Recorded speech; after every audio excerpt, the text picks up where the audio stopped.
देवर भाभी की शादी। रमाकांत और सावित्री जी के दो बेटे थे। बड़े बेटे का नाम था सुदीप और छोटे बेटे का नाम था अंशुल। सुदीप की शादी हो चुकी थी और उसकी पत्नी का नाम था अनन्या।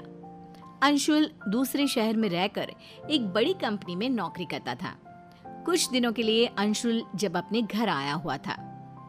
बहुत दिनों के बाद आए हो बेटा, जल्दी जल्दी छुट्टियां ले लिया करो। अरे पापा, अभी 6 महीने पहले ही तो भाई की शादी में आया था। उसके बाद तो कंपनी वालों ने छुट्टी ही नहीं दी। हाँ, बात तो तेरी सही है। मेरी शादी के बाद तो तू अब घर आया है। लेकिन भाई, आपकी शादी को भी तो सिर्फ 6 महीने ही हुए हैं। लगता है अब तुम्हारी भी शादी जल्दी करनी पड़ेगी। तुम भी तो सुदीप से सिर्फ 1 साल छोटे हो। जल्दी से तुम्हारे भी हाथ पीले कर देते हैं। अरे कैसी बात करती है मम्मी, अभी मुझे कुछ दिन नौकरी तो करने दो। देवर जी, आपकी भी शादी हो जाएगी तो मेरा मन लग जाएगा। देवरानी आ जाएगी घर में। अनन्या देवरानी आ भी जाएगी तो कौन सा यहाँ रहेगी, वो तो इसके साथ नौकरी पर जाएगी। हाँ मम्मी जी, वैसे बात तो आपकी बिल्कुल ठीक है। और फिर कुछ महीनों के बाद ऑफिस से लौटते वक्त सुदीप का एक्सीडेंट हो जाता है और उस एक्सीडेंट में उसकी मौत हो जाती है। ये क्या दुखों का पहाड़ टूट पड़ा। जवान बेटे की मौत हो गई। क्या करेंगे अब हम लोग। शादी को सिर्फ 8 महीने हुए हैं। उसकी पत्नी ने अभी तो अपना जीवन जीना शुरू भी नहीं किया।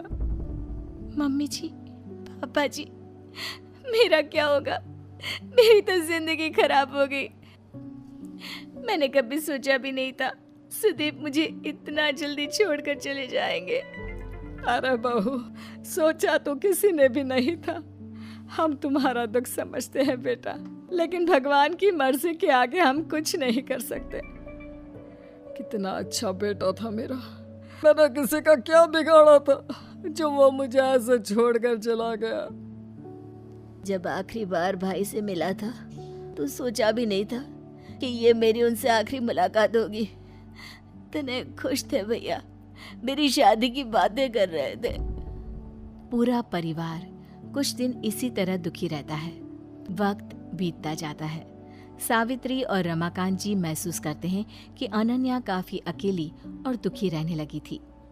सावित्री, हमारी बहू की अभी उम्र ही क्या है, सिर्फ 25 साल, और उसके चेहरे की उदासी देखो। उसे इस तरह देखकर मुझे बिल्कुल अच्छा नहीं लगता। आप ठीक कहते हैं, अनन्या बहुत रोती है और उसका अकेलापन मुझसे भी नहीं देखा जाता। एक बात